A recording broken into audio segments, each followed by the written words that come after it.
Good morning dear student. आज की class में हम लोग स्टार्ट करेंगे फिजिक्स का चैप्टर नंबर 6, जिस चैप्टर का नाम है डियर स्टूडेंट कार्य सामर्थ्य एवं ऊर्जा। सबसे पहले डियर स्टूडेंट इस चैप्टर के बेसिक कॉन्सेप्ट व थ्योरी पार्ट को बिल्कुल शानदार तरीके से मैं आपको क्लियर कराने वाला हूं। उसके बाद से डियर स्टूडेंट इस चैप्टर पर आधारित जितने भी क्वेश्चन आपके पॉलिटेक्निक अथवा आईईआरटी एंट्रेंस एग्जाम में पूछे जा सकते हैं, टोटल क्वेश्चन का सॉल्यूशन बिल्कुल शानदार तरीके से मैं सॉल्व कराऊंगा। एक बात और ध्यान में रखिएगा डियर स्टूडेंट, कार्य सामर्थ्य एवं ऊर्जा एक ऐसा चैप्टर है जिसके बेसिक कॉन्सेप्ट को यदि आप अच्छी तरीके से समझ जाते हो तो कार्य सामर्थ्य एवं ऊर्जा से एग्जामिनर किसी भी प्रकार से कहीं से भी क्वेश्चन आपसे पूछ ले, आपसे छूटेगा नहीं। बस इसके बेसिक कॉन्सेप्ट आप अच्छी तरीके से एक बार समझ लीजिए। उसके बाद से कार्य सामर्थ्य एवं ऊर्जा से किसी भी बुक से क्वेश्चन सॉल्व कर लो या प्रीवियस ईयर बुक का क्वेश्चन सॉल्व कर लो, आपसे छूटेगा नहीं। बिल्कुल शानदार तरीके से सारी चीजों को मैं क्लियर कराने वाला हूं। इस चैप्टर से डियर स्टूडेंट आपके पॉलिटेक्निक अथवा आईईआरटी एंट्रेंस एग्जाम में प्रत्येक वर्ष 2 क्वेश्चन पूछे जाते हैं, ज्यादा नहीं, प्रत्येक वर्ष 2 क्वेश्चन पूछे जाते हैं। और 2 क्वेश्चन की वैल्यू तो आप लोग जानते ही हो, 2 क्वेश्चन का मतलब 8 नंबर होता है, ठीक है। तो यहां से इस चैप्टर के माध्यम से आपके 2 क्वेश्चन यानी 8 नंबर बिल्कुल सिंपल तरीके से कंप्लीट होने वाले हैं। एक बात और मैं बता दूं डियर स्टूडेंट, कल एक स्टूडेंट का एक क्वेश्चन और आया है जो कि चाल तथा समय से है, यानी कि स्पीड एंड टाइम से है, जो कि बहुत ही बेहतरीन क्वेश्चन है, बहुत ही बेहतरीन क्वेश्चन है। ऐसा क्वेश्चन शायद मैंने क्लास में भी सॉल्व नहीं करवाया होगा, क्योंकि यह क्वेश्चन जो स्टूडेंट ने भेजा है वो आदित्य विश्वकर्मा ने भेजा है। तो आदित्य विश्वकर्मा ने जो क्वेश्चन भेजा है डियर स्टूडेंट, ये आपके आईईआरटी एंट्रेंस एग्जाम के ओरिजिनल पेपर में पूछा गया क्वेश्चन है। मैंने इसको जस्टिफाई किया है और बहुत ही बेहतरीन क्वेश्चन है। थोड़ा सा आप कॉन्सेप्ट लगाएंगे तो आपको बिल्कुल शानदार तरीके से इस क्वेश्चन को सॉल्व कर पाएंगे। तो सबसे पहले इस चैप्टर के बेसिक कॉन्सेप्ट व थ्योरी पार्ट को कवर करते हुए लास्ट में जो आदित्य विश्वकर्मा के द्वारा चाल तथा समय से क्वेश्चन पूछा गया है उस एक क्वेश्चन को सॉल्व करेंगे। Thank you very much Aditya Vishwakarma. ऐसे ही क्वेश्चन आप हमको सेंड करते रहिए। आपके ऐसे ही क्वेश्चन को सेंड करने से डियर स्टूडेंट और भी स्टूडेंट का फायदा होता है। उन भी स्टूडेंट को भी ऐसा केयर करना चाहिए कि चीजों को बिल्कुल शानदार तरीके से सॉल्व करते हुए चलना चाहिए। यदि आपको किसी भी क्वेश्चन में या आपको ऐसा कोई क्वेश्चन लगता है कि जो थोड़ा सा ट्रिकी हो, थोड़ा सा कॉन्सेप्चुअल हो, जिसमें थोड़ा सा लॉजिक लगाना पड़े, उस क्वेश्चन को आप मैसेज जरूर कीजिएगा व्हाट्सएप के माध्यम से। मेरा व्हाट्सएप नंबर है डियर स्टूडेंट 7620175376। इस व्हाट्सएप नंबर पर आप व्हाट्सएप करके किसी भी क्वेश्चन को, जो भी क्वेश्चन आपको लगता है कि थोड़ा सा टफ है या लॉजिकली है या ट्रिकी है, तो उस क्वेश्चन को आप जरूर व्हाट्सएप कीजिएगा। आपके एक क्वेश्चन भेजने से डियर स्टूडेंट मैक्सिमम स्टूडेंट का हमारे द्वारा फायदा होता है। तो डियर स्टूडेंट हम लोग स्टार्ट करेंगे आज की क्लास को। कार्य सामर्थ्य एवं ऊर्जा। तो सबसे पहले हम लोग समझते हैं कि कार्य होता क्या है। तो डियर स्टूडेंट किसी भी वस्तु पर जो किया गया कार्य होता है वो वस्तु पर लगाए गए बल तथा बल की दिशा में उत्पन्न विस्थापन के गुणनफल के बराबर होता है। चाहे कोई भी वस्तु पर यदि आप कार्य कर रहे हो तो वस्तु पर जो लगाए गए बल और बल की दिशा में जो उत्पन्न विस्थापन होता है वही उस वस्तु का कार्य होता है। तो यहां से डियर स्टूडेंट कार्य बराबर क्या निकल कर आ जाएगा? कार्य बराबर आपको निकल जाएगा W बराबर आपको मिल जाएगा F इंटू का S, F इंटू का S, यानी कि किसी भी वस्तु पर लगाए गए बल तथा बल की दिशा में उत्पन्न विस्थापन के गुणनफल को हम लोग कार्य करते हैं। यह बात आपको समझ में आई होगी। ये तो बिल्कुल सिंपल और आसान है। अब डियर स्टूडेंट बात ये आती है कि यदि आपने यह बल लगाया तो वस्तु जो है बल की दिशा में ना जा करके, यदि आपने किसी वस्तु पर यह बल लगाया और वस्तु जो है बल की दिशा में ना चल करके बल से थीटा कोण बनाते हुए s दूरी को तय करे, यानी कि यदि आप किसी भी वस्तु पर F बल लगा रहे हैं लेकिन जो आपकी वस्तु है बल की दिशा में ना चल के थीटा कोण बनाते हुए s विस्थापन की दूरी तय करती हो, तो ऐसे कंडीशन में जो आपका किया गया कार्य होता है वो आपका W बराबर होता है F इंटू का S cos थीटा। कब? यदि आपके बल की दिशा और विस्थापन, बल और विस्थापन दोनों सेम डायरेक्शन में ना हो बल्कि थीटा कोण बनाते हुए s दूरी तय करे, तो ऐसे कंडीशन में जो किया गया कार्य होता है W बराबर Fs cos थीटा होता है। अब आपको अंतर ये समझना है कि इसमें अंतर क्या है। इसमें जो आपका कार्य है डियर स्टूडेंट, बल और विस्थापन दोनों सेम डायरेक्शन में है, और इसमें अंतर ये है कि जो आपका विस्थापन है बल से थीटा कोण बनाते हुए यस दूरी तय कर रहा है, ठीक है। अब कंडीशन देखो, कंडीशन क्या बनता है। यदि आपका बल और विस्थापन एक दूसरे के लंबवत हो, मैंने क्या बोला, यदि आपका बल और विस्थापन की दिशा एक दूसरे के लंबवत हो, यदि बल और विस्थापन एक दूसरे के लंबवत, एक दूसरे के लंबवत, एक दूसरे के लंबवत, तो यदि आपका बल और विस्थापन एक दूसरे के लंबवत होंगे तो क्या होगा, यदि आपका बल इस डायरेक्शन में लग रहा होगा तो विस्थापन आपका इस डायरेक्शन में लग रहा होगा, तो ऐसे कंडीशन में बल और विस्थापन के बीच का क्या कोण होगा, 90 डिग्री होगा, यानी थीटा की वैल्यू जो होगी वो आपका 90 डिग्री होगी। तो जब थीटा की वैल्यू यहाँ पर 90 डिग्री रखोगे तो क्या होगा, तो किया गया कार्य देख लो क्या होगा, Fs हो जाएगा और थीटा की जगह पर 90 डिग्री रखो। अब cos 90 डिग्री का मान कितना होता है, 0 होता है, तो पूरा 0, और 0 का पूरा Fs में करोगे तो फाइनली आपको 0 मिल जाएगा। यानी आपको समझ में आ गया कि यदि बल और विस्थापन, बल और यहाँ विस्थापन लिख लो, बल और विस्थापन एक दूसरे के लंबवत हों तो ऐसे कंडीशन में जो किया गया कार्य होता है वो आपका 0 होता है। दूसरा कंडीशन ये बनता है डियर स्टूडेंट, यदि आपके बल और विस्थापन सेम डायरेक्शन में हो, यानी कि बल और विस्थापन एक दूसरे के समांतर दिशा में हो, तो क्या होगा, यदि बल और विस्थापन एक दूसरे के समांतर दिशा में हो, बल और विस्थापन समांतर दिशा में, बल और विस्थापन एक दूसरे के समांतर दिशा में हो तो थीटा की वैल्यू कितनी आएगी, 0 डिग्री आएगी, क्योंकि बल और विस्थापन एक दूसरे के समांतर दिशा में है। तो यहाँ पर cos 0 हो जाएगा, यानी W बराबर आपको मिल जाएगा Fs cos 0, और cos 0 डिग्री का मान 1 होता है, तो फाइनली आपको मिल जाएगा Fs, यानी जो किया गया कार्य होगा Fs होगा।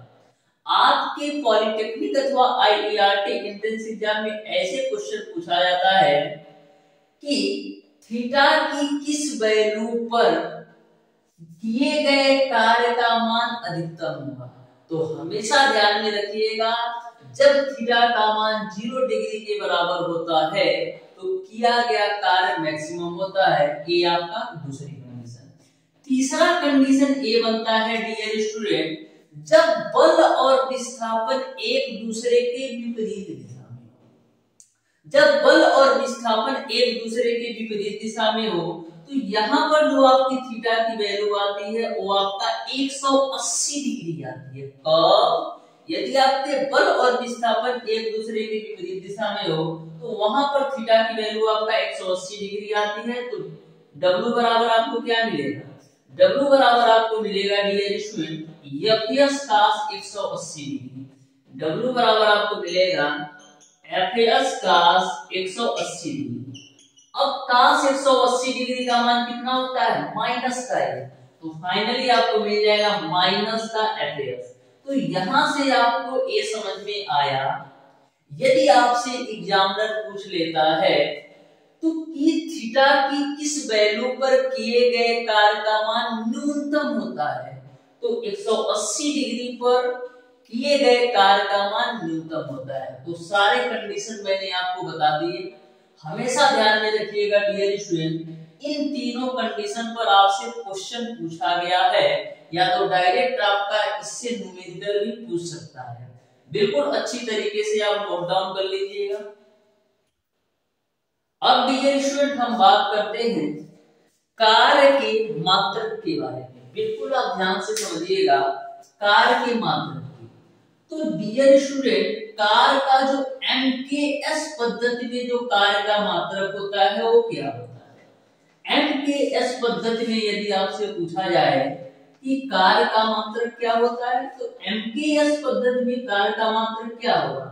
तो आपने अभी पढ़ रखा है डियर स्टूडेंट कि W बराबर क्या होता है? W बराबर आपका होता है F इंटू का S। तो MKS पद्धति में कार्य का मात्रक क्या होगा? बल की यूनिट आपका हो जाएगा न्यूटन, और S यानी विस्थापन की यूनिट क्या हो जाएगा? मीटर। तो इस तरीके से MKS पद्धति में जो कार्य का मात्रक होगा वो आपका न्यूटन मीटर होगा। क्या होगा? न्यूटन मीटर होगा, जिसको आप जूल भी बोल सकते हो। तो इस तरीके से आपको दोनों ही बातें ध्यान में रखना है। MKS पद्धति में जो कार्य का मात्रक होता है वो आपका न्यूटन मीटर और जूल होता है। वहीं पर हम बात करेंगे स्टूडेंट कि CGS पद्धति में कार्य का मात्रक क्या होता है। तो CGS पद्धति में जो कार्य का मात्रक होता है डियर स्टूडेंट वो आपका अर्ग होता है। क्या होता है? अर्ग होता है। तो 1 जूल की जो वैल्यू होती है वो आपका 10⁻⁷ अर्ग के बराबर होती है। किस पद्धति में? CGS पद्धति में। तो दोनों ही पॉइंट को आप अच्छी तरीके से नोट कर लीजिएगा। MKS पद्धति में कार्य का मात्रक न्यूटन मीटर और जूल होता है, और CGS पद्धति में कार्य का मात्रक अर्ग होता है। नेक्स्ट हम चलते हैं डियर स्टूडेंट, ये तो मैंने आपको बताया कार्य के बारे में। नेक्स्ट हम चलते हैं डियर स्टूडेंट वृत्ताकार गति में कार्य। वृत्ताकार गति में कार्य होता है कि नहीं होता है कि जीरो होता है? तो ध्यान से समझना, आपने कभी भी रस्सी में ठेला मार के तो इसे घुमाया होगा। क्या कहते हैं, आप छोटे होते हैं तो एक रस्सी लेते हैं और रस्सी के एक सिरे ढीला बन करके ऐसे घुमाते हैं। तो यही आपका जो कंडीशन आपने अप्लाई किया था ना बचपन में, वही आपका वृत्ताकार गति में कार्य है। तो जब कोई भी वस्तु किसी भी वृत्तीय पथ पर वृत्ताकार मार्ग में गति करता है, क्या करता है, कोई भी वस्तु यदि आपका वृत्तीय पथ पर वृत्ताकार मार्ग में गति करता है तो ऐसे कंडीशन में जो बल की दिशा होती है वो वृत्त के केंद्र की तरफ होती है और विस्थापन जो होता है बल के लंबवत होता है। तो यहाँ पर जो किया गया कार्य होता है वो आपका जीरो होता है। सिंपल भाषा में समझो डियर स्टूडेंट, यदि आप किसी भी डोरी के एक सिरे यदि ढेला ही बांध देते हो और ऐसे घुमाते हो तो पूरा बल कहाँ लगता है, पूरा बल आपके हाथ पर लगता है, यानी पूरा बल जो है आप वृत्त के केंद्र पर ही लगता है, क्योंकि चारों तरफ घूमता है। तो जहां आप डोरी पकड़े रहते हैं यही तो वृत्त का केंद्र होता है। तो यहाँ पर जब भी कोई भी वस्तु किसी भी वृत्तीय पथ पर वृत्ताकार मार्ग में घूमता है तो जो आपका बल होता है वो वृत्त के केंद्र पर लगता है और जो आपका विस्थापन होता है ना बल की दिशा के लंबवत होता है। तो ऐसे कंडीशन में जो किया गया कार्य होता है वो आपका जीरो होता है। नेक्स्ट हम बात करते हैं डियर स्टूडेंट सामर्थ्य के बारे में। तो बिल्कुल आप ध्यान से समझिएगा, बिल्कुल सिंपल सा कॉन्सेप्ट है सामर्थ्य का भी। तो सामर्थ्य बराबर क्या होता है, सामर्थ्य आखिर हम किसको कहते हैं, तो ध्यान से समझना। सामर्थ्य को हम लोग P से रिप्रेजेंट करते हैं, तो P बराबर W बट्टे का T होता है। P बराबर क्या होता है, W बट्टे का T। P का मतलब क्या होता है, पावर। क्या होता है मतलब पावर। तो P बराबर आपका होता है W बट्टे का T। अब यहाँ पर देखिए, यदि मैं मान लूं कि T की वैल्यू आपका 1 सेकेंड है, यदि मैं मान लूं T की वैल्यू 1 सेकेंड है, तो P बराबर क्या आ जाएगा, W। तो यहाँ से आपको एक डेफिनेशन मिल गया कि एकांक समय में जो किया गया कार्य होता है उसको हम सामर्थ्य बोलते हैं। सिंपल सा कॉन्सेप्ट है। मैंने क्या किया, मैंने मान लिया कि T की वैल्यू 1 सेकेंड है, तो एकांक समय में, क्योंकि समय की वैल्यू 1 सेकेंड है, तो एकांक समय में जो किया गया कार्य होता है उसको हम सामर्थ्य कहते हैं। बिल्कुल सिंपल सा कॉन्सेप्ट है। एकांक समय में जो किया गया कार्य होता है उसको हम लोग सामर्थ्य कहते हैं। ठीक है, अब देखो P बराबर आपने क्या पढ़ा है, W बट्टे का T। ठीक है, अब W बराबर आपने क्या पढ़ रखा है, W बराबर आपने पढ़ रखा है F इंटू का S और नीचे में आपका T है। ठीक है, अब देखो ऊपर है दूरी या बोलो विस्थापन, ऊपर है दूरी और नीचे है समय, तो दूरी बट्टे समय क्या होता है, चाल के बराबर होता है, तो F हो जाएगा इंटू, और दूरी बट्टे समय क्या होगा, चाल, यानी F इंटू V के रूप में भी लिख सकते हैं। इस तरीके से P बराबर W बट्टे T को हम F इंटू V के रूप में लिख सकते हैं। जो V आता है वस्तु का वेग है। ठीक, इस पर भी क्वेश्चन पूछा जाता है। नेक्स्ट हम बात करते हैं डियर स्टूडेंट कि जो आपका सामर्थ्य है वो आपका कौन सी राशि है। तो सबसे पहले तो ये बता दो कार्य कौन सी राशि है, सदिश राशि है कि अदिश राशि है। तो पहले ही चैप्टर में बिल्कुल शानदार तरीके से मैंने क्लियर कराया था कि किसी भी वर्ड के अंदर चाहे आपका वो आ जाए या वो आ जाए, क्या कहना मैंने, चाहे वो आ जाए या वो आ जाए, वो सदिश राशि में आता है। लेकिन कार्य में क्या वो या वो आ रहा है, नहीं आ रहा है। तो कार्य यदि आपका अदिश राशि होगी तो सामर्थ्य भी आपका एक प्रकार की अदिश राशि ही होगी। इसको अच्छी तरीके से नोट कर लेना। इस पर भी क्वेश्चन पूछ सकता है कि सामर्थ्य कैसी राशि है, सदिश राशि है या अदिश राशि है, तो अदिश राशि है। अब हम बात करते हैं डियर स्टूडेंट की मात्रक के बारे में। मात्रक के बारे में बात करते हैं तो देखो मात्रक तो बिल्कुल साफ है, तो कार्य का मात्रक जूल हो जाएगा तुम्हारा, और समय का मात्रक क्या हो जाएगा, सेकंड। यानी कि सामर्थ्य का जो मात्रक है वो आपका जूल प्रति सेकंड होगा। सामर्थ्य का जो मात्रक है वो आपका जूल प्रति सेकंड होता है, और 1 वाट में डियर स्टूडेंट 1 जूल प्रति सेकंड होता है। इसको भी आप अच्छी तरीके से ध्यान में रख लेना। 1 वाट बराबर 1 जूल प्रति सेकंड होता है। ठीक है राहो। नेक्स्ट हम बात करते हैं डियर स्टूडेंट सामर्थ्य के और कुछ भी मात्रक है उसको भी हम देख लेते हैं। तो सामर्थ्य के अन्य मात्रक को समझना। एक आपका होता है किलोवाट, तो 1 किलोवाट बराबर आपका कितना होता है, 1 किलोवाट बराबर आपका होता है डियर स्टूडेंट 1000 वाट। 1 किलोवाट बराबर कितना होता है, 1000 वाट। ठीक है, ये आपका न्यूमेरिकल में काम आएगा। और 1 मेगावाट बराबर कितना होता है, तो 1 मेगावाट बराबर आपका होता है 10 पे पावर 6 वाट। कितना होता है, 10 पे पावर 6 वाट होता है 1 मेगावाट बराबर। और 1 अश्व शक्ति बराबर कितना होता है, 1 अश्व शक्ति बराबर कितना होता है, मैक्सिमम बार यह क्वेश्चन पूछा गया है और बहुत सारे स्टूडेंट गलत करके आए हैं। 1 अश्व शक्ति बराबर 746 वाट होता है। कितना होता है, 746 वाट होता है 1 अश्व शक्ति के बराबर। ठीक है, अब हम बात करते हैं डियर स्टूडेंट सामर्थ्य का एक और मात्रक है जो कि मान सकते हो कि सबसे बड़ा मात्रक है, जो कि आपका होता है किलोवाट घंटा।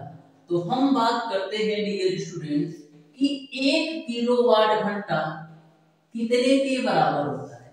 1 किलोवाट घंटा कितने के बराबर होता है, तो ध्यान से देखना। 1 किलोवाट और है हो गया घंटा, तो एक किलोवाट घंटा कितने के बराबर होता है? तो एक किलोवाट में कितना होता है? एक किलोवाट में अभी आपने पढ़ा है 1000 वाट होता है, और एक घंटा में कितना मिनट होता है? 60 मिनट होता है, ठीक है। और एक मिनट में कितना सेकंड होता है? 60 सेकंड होता है, ठीक है ना। एक किलोवाट में 1000 वाट और एक घंटा में 60 मिनट और एक मिनट में 60 सेकंड, यानी फाइनली मैंने वाट सेकंड में चेंज कर दिया। अब क्या इसको हम लिख सकते हैं? अब देखो 6 के 36 हो जाएगा और 1 2 3 4 5 0 गुणे 10 पे पावर 5 हो जाएगा, ठीक है ना। इसको हम क्या लिख सकते हैं? 3.6 गुणे 10 पे पावर 5 वाट। इस तरीके से 1 किलोवाट घंटा बराबर 3.6 गुणे 10 पे पावर 6 होगा, क्योंकि यहाँ दशमलव लगा रहे हो ना। 10 पे पावर 6 जूल होगा। 1 किलोवाट घंटा बराबर 3.6 गुणे 10 पे पावर 6 जूल होगा, ठीक है। यहाँ पर वाट भी लिख सकते हो, 3.6 गुणे 10 पे पावर 6 वाट भी लिख सकते हो, क्योंकि अभी आपने पढ़ा है 1 वाट बराबर 1 जूल प्रति सेकंड होता है। तो हमेशा ध्यान में रखना 1 किलोवाट घंटा बराबर 3.6 गुणे 10 पे पावर 6 जूल। डायरेक्ट क्वेश्चन पूछा जाता है, बिल्कुल डायरेक्ट पूछेगा 1 किलोवाट घंटा की वैल्यू किसके बराबर है? तो 3.6 गुणे 10 पे पावर 6 जूल या 3.6 गुणे 10 पे पावर 6 वाट, ठीक है। नेक्स्ट हम बात करते हैं डियर स्टूडेंट ऊर्जा के बारे में। तो ऊर्जा कुछ नहीं, क्या है? कार्य करने की जो क्षमता होती है ना, वही तो आपकी ऊर्जा है। यानी कि कार्य का जो दूसरा रूप है वो आपका ऊर्जा है। जब आपके अंदर ऊर्जा होगी तभी तो आप किसी कार्य को कर सकते हो। तो इस तरीके से जो कार्य करने की क्षमता होती है ना, वही आपकी ऊर्जा होती है। जैसे आपका स्थितिज ऊर्जा हो गया, गतिज ऊर्जा हो गया, सौर ऊर्जा हो गया, यांत्रिक ऊर्जा हो गया, ऊष्मीय ऊर्जा हो गया। तो ये सारे आपके ऊर्जा के रूप में है। यानी कि जो कार्य करने की क्षमता होती है वो आपका ऊर्जा करते हैं, ठीक है। तो ऊर्जा के बारे में आपको समझ में आ गया होगा। नेक्स्ट हम बात करते हैं डियर स्टूडेंट यांत्रिक ऊर्जा के बारे में। तो यांत्रिक ऊर्जा आखिर में होता क्या है? तो डियर स्टूडेंट हमेशा आप ध्यान में रखिएगा, जो आपका यांत्रिक ऊर्जा होता है वो गतिज ऊर्जा और स्थितिज ऊर्जा के योग को हम लोग यांत्रिक ऊर्जा कहते हैं। यानी कि गतिज ऊर्जा और स्थितिज ऊर्जा दोनों को यदि आप ऐड कर दोगे तो वो आपका यांत्रिक ऊर्जा के बराबर होता है। तो यहाँ पर आप लिख सकते हो यांत्रिक ऊर्जा, क्या? यांत्रिक ऊर्जा बराबर आपका क्या हो जाएगा? गतिज ऊर्जा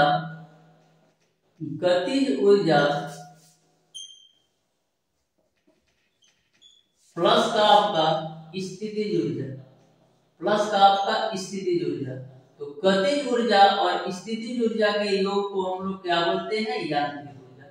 अब आपको समझना ये है कि गतिज ऊर्जा आखिर में होता क्या है। तो बिल्कुल सिंपल सा कॉन्सेप्ट है, किसी भी वस्तु में उसकी गति के कारण जो उसके अंदर ऊर्जा होती है उसको हम गतिज ऊर्जा कहते हैं। बिल्कुल सिंपल, किसी भी वस्तु में उसकी गति के कारण जो उसके अंदर ऊर्जा होती है उसको हम बोलते हैं गतिज ऊर्जा।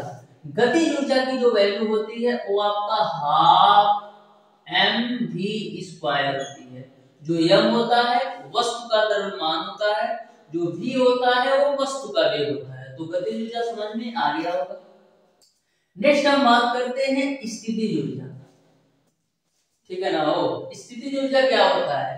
तो किसी भी वस्तु में उसकी स्थिति के कारण, किसी भी वस्तु में उसकी स्थिति के कारण जो उसके अंदर ऊर्जा होती है ना, उसको हम बोलते हैं स्थितिज ऊर्जा। किसी भी वस्तु में उसकी स्थिति के कारण जो उसके अंदर ऊर्जा होती है उसको हम बोलते हैं स्थितिज ऊर्जा। स्थितिज ऊर्जा आपका होता है m इंटू का g इंटू का h। जो आपका m होता है वस्तु का द्रव्यमान होता है, g आपका गुरुत्वीय त्वरण होता है और h जो आपका होता है पृथ्वी तल से वस्तु की ऊंचाई होती है। सिंपल सा, m जो होता है वस्तु का द्रव्यमान होता है, g आपका गुरुत्वीय त्वरण होता है और h जो होता है वो आपका पृथ्वी तल से वस्तु की ऊंचाई होती है। और जी की जो वैल्यू होती है वो कितना होता है 9.8 मीटर प्रति सेकेंड स्क्वायर होता है। हमेशा ध्यान में रखना डियर स्टूडेंट, चाहे आपकी कोई भी ऊर्जा हो, चाहे गतिज ऊर्जा हो, चाहे स्थितिज ऊर्जा हो, चाहे यांत्रिक ऊर्जा हो, चाहे उसमें ऊर्जा है, यानी कि कोई भी ऊर्जा हो वो आपका एक अदिश राशि होती है। नेक्स्ट हम बात करते हैं डियर स्टूडेंट, देखते हैं कौन सा दिया है द्रव्यमान ऊर्जा। तो द्रव्यमान ऊर्जा क्या है, किसी भी वस्तु में उसके द्रव्यमान के कारण जो उसके अंदर ऊर्जा होती है द्रव्यमान ऊर्जा। बिल्कुल सिंपल और आसान भाषा में जो चीजें आप पूछी जाती है ना उससे रिलेट कर दो। द्रव्यमान ऊर्जा क्या होती है, तो किसी भी वस्तु में उसके द्रव्यमान के कारण जो उसके अंदर ऊर्जा होती है ना उसको हम बोलते हैं द्रव्यमान ऊर्जा। E बराबर mc स्क्वायर, E बराबर mc स्क्वायर। तो किसी भी वस्तु में उसके द्रव्यमान के कारण जो उसके अंदर ऊर्जा होती है वो आपका द्रव्यमान ऊर्जा होता है। नेक्स्ट हम बात करते हैं डियर स्टूडेंट, एक आपका टॉपिक छूट गया है ऊर्जा का रूपांतरण। तो हमेशा आप ध्यान में रखिएगा कि ऊर्जा का कभी भी आपका ह्रास नहीं होता है, बस होता क्या है एक रूप से दूसरे रूप में रूपांतरण होता है या स्थानांतरण होता है। जैसे गतिज ऊर्जा को स्थितिज ऊर्जा में बदल दिया, स्थितिज ऊर्जा को गतिज ऊर्जा में बदल दिया, यानी कि ऊर्जा का कभी भी लॉस नहीं होता है, बस एक रूप से दूसरे रूप में कन्वर्जन होता है। ठीक है, ये आपका ऊर्जा का रूपांतरण है। कुछ ऊर्जा का रूपांतरण यहाँ पर दे रखा है, आप ध्यान से देख लीजिएगा। जैसे डायनेमो का दे रखा है यांत्रिक ऊर्जा को विद्युत ऊर्जा में बदलता है, उसी प्रकार से प्रकाश विद्युत सेल होता है, प्रकाश का विद्युत ऊर्जा में रूपांतरण होता है। तो इस चार्ट को आप 1 से 2 बार अच्छी तरीके से अपनी कॉपी पर नोट करके जरूर पढ़ लीजिएगा, क्योंकि कभी-कभी डायरेक्ट क्वेश्चन पूछ लिया जाता है जैसे क्वेश्चन आपसे पूछ सकता है कि माइक्रो ध्वनि ऊर्जा को विद्युत ऊर्जा में बदलता है, ध्वनि ऊर्जा को विद्युत ऊर्जा में बदलता है, तो कौन बदलता है माइक्रोफोन बदलता है। तो डायरेक्ट क्वेश्चन आपके एग्जाम में आता है, तो इस चार्ट को आप अच्छी तरीके से याद कर लीजिएगा। नेक्स्ट हम बात करते हैं डियर स्टूडेंट ऊर्जा संरक्षण का नियम। तो ऊर्जा संरक्षण के नियम के अनुसार क्या होता है, ऊर्जा संरक्षण के नियम के अनुसार डियर स्टूडेंट ऊर्जा का तो ना तो लॉस होता है, यानी कि यार ना तो आप ऊर्जा को नष्ट कर सकते हो ना तो उत्पन्न कर सकते हो, बस एक ऊर्जा को किसी दूसरे ऊर्जा में कन्वर्ट कर सकते हो। इसे हम ऊर्जा संरक्षण का नियम कहते हैं।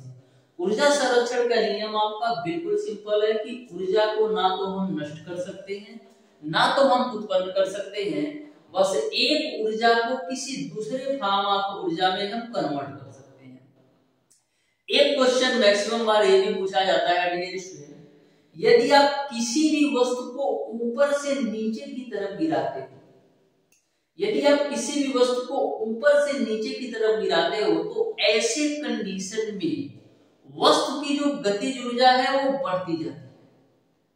जब किसी वस्तु को आप ऊपर से नीचे की तरफ गिराते हो तो ऐसे कंडीशन में जो वस्तु की गतिज ऊर्जा है वो बढ़ती जाती है, और जो आपका स्थितिज ऊर्जा है ना वो आपका घटती जाती है। और लास्ट में क्या होता है, टोटल ऊर्जा चाहे उसकी ऊर्जा चाहे गतिज ऊर्जा चाहे स्थितिज ऊर्जा, इन सब सारी चीजों में मिलकर आपका एक हो जाती है, यानी कि ऊर्जा का कहीं लॉस नहीं होता है। बस इतना डायरेक्ट क्वेश्चन पूछा जाता है कि जब किसी वस्तु को आप ऊपर से नीचे की तरफ गिराते हो तो कौन सी ऊर्जा बढ़ती है, तो हमेशा ध्यान में रखिएगा गतिज ऊर्जा बढ़ती है और स्थितिज ऊर्जा घटती है। ठीक है, यहां तक आपको सारी चीजें समझ में आ गई होगी।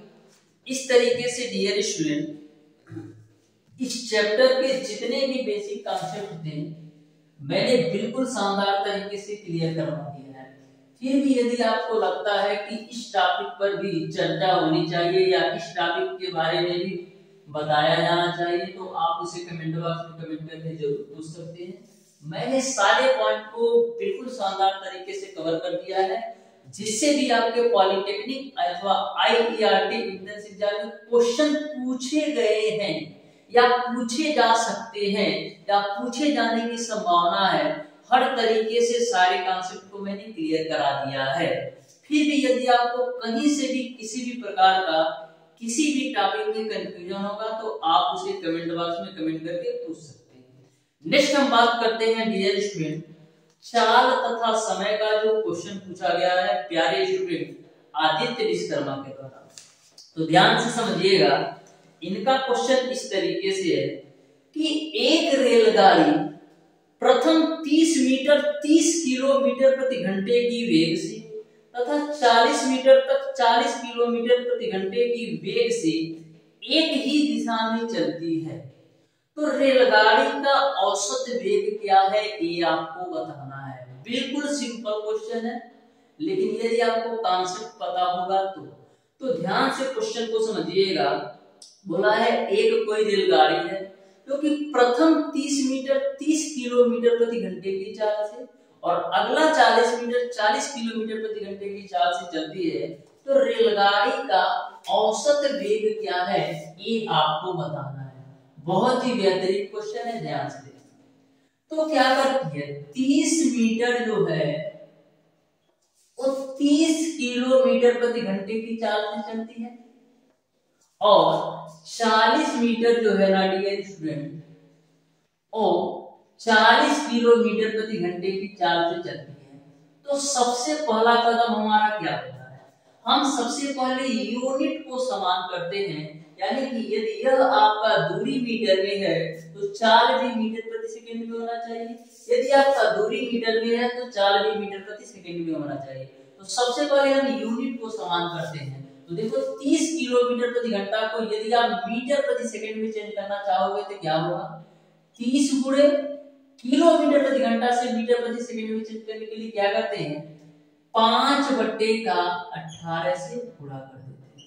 सेम यहाँ पर किलोमीटर प्रति घंटा को मीटर प्रति सेकंड में चेंज कर लो तो 40 गुणे 5/18 हो जाएगा। यहाँ तक आपको समझ में आ गया होगा, ठीक है। नेक्स्ट हम बात करते हैं डियर स्टूडेंट, हमको औसत वेग निकालना है। तो औसत वेग बराबर क्या होता है, कुल दूरी बटे का कुल समय। तो यहाँ पर सबसे पहले जब 30 मीटर की दूरी 30 किलोमीटर प्रति घंटे की चाल से तय कर रही होगी तो मैं मान लेता हूं कि समय t1 ले रही होगी, और जब 40 मीटर की दूरी 40 किलोमीटर प्रति घंटे की चाल से चल रही होगी तो यहाँ पर समय आपका t2 ले रही होगी, ठीक है ना। अब देखो समय बराबर क्या होता है, दूरी बटे का चाल। तो दूरी तो आपका है 30 मीटर और चाल आपने कितना देखा है, 30 गुणे 5/18, 30 गुणे 5/18, ठीक है। अब 30 से 30 आपका कैंसिल आउट होगा तो 18 आपका ऊपर जाएगा, तो फाइनली आपको मिल जाएगा 18/5 सेकेंड, ये आपकी t1 की वैल्यू। अब हम बात करते हैं t2 की वैल्यू क्या आएगी। तो समय बराबर दूरी बटे चाल। तो दूरी तो आपका है 40 और चाल आपने कितना, 40 गुणे 5/18, 40 गुणे 5/18, ये आपका 40 से 40 कैंसिल, तो फाइनली आपको मिल जाएगा 18/5। यहाँ तक आपको क्लियर है। अब देखिएगा हम औसत वेग निकाल सकते हैं। हम क्या औसत वेग निकाल सकते हैं। औसत वेग बराबर क्या होगा, कुल दूरी बटे का कुल समय। तो कुल दूरी कितनी तय कर रही है, 30 मीटर यहाँ पर और 40 मीटर यहाँ पर, यानी टोटल दूरी कितनी तय कर रही है, 70 मीटर। कुल दूरी बटे का कुल समय कितना होगा, तो t1 समय यहाँ पर ले रही है 18/5 सेकेंड और 18/5 सेकेंड यहाँ पर भी ले रही है, तो यहाँ पर टोटल टाइम कितना होगा, 18/5 प्लस का 18/5, ठीक। अब देखो यहाँ पर ऊपर तो 70 रहेगा, नीचे देखो दोनों के हर समान है तो 36/5 हो जाएगा। अब यह 5 आपका ऊपर जाएगा तो कितना मिल जाएगा, 70 गुणे 5 यानी कि 350 आपका हो जाएगा 36, ठीक है ना। हो अब यह जो वैल्यू आई है, यह किसमें है, मीटर प्रति सेकंड में है, मीटर प्रति सेकंड में है। लेकिन हमको आंसर किसमें देना है, ऑप्शंस दिए हैं किलोमीटर प्रति आवर में, लेकिन यह आपका मीटर प्रति सेकंड में है। तो मीटर प्रति सेकंड से किलोमीटर प्रति आवर में जाने के लिए क्या करते हैं, 18/5 से गुणा कर देते हैं। अब देखो 18/5 से गुणा कर दिया 18 दूना 36 बाबू। अगर वो 5 से काटेंगे तो 5 सत्ते 35 और 0 उतर गए, और 2 से काटेंगे तो 35 बार मिल जाएगा, यानी फाइनली आपको मिल जाएगा 35 किलोमीटर प्रति हावर। 100% डियर स्टूडेंट आपको अच्छी तरीके से समझ में आ गया होगा, क्योंकि मैंने बिल्कुल सिंपल भाषा में स्टेप बाय स्टेप आपको समझाया है, जिससे आपको कहीं से भी किसी भी प्रकार का डाउट और कंफ्यूजन ना हो। तो इस क्वेश्चन का जो राइट आंसर होगा वो आपका ऑप्शन नंबर बी जो है ना, बिल्कुल राइट आंसर हो जाएगा। इस तरीके से डियर स्टूडेंट जो चाल तथा समय का, यह मान सकते हैं बहुत ही बेहतरीन क्वेश्चन, बहुत ही बेहतरीन क्वेश्चन है, इस बात को मैं मानता हूं। एक बार फिर से thank you very much Aditya Vishwakarma. तो डियर स्टूडेंट आज की क्लास को हम यहीं पे रखते हैं, मिलते हैं डियर स्टूडेंट नेक्स्ट क्लास में, तब तक के लिए धन्यवाद।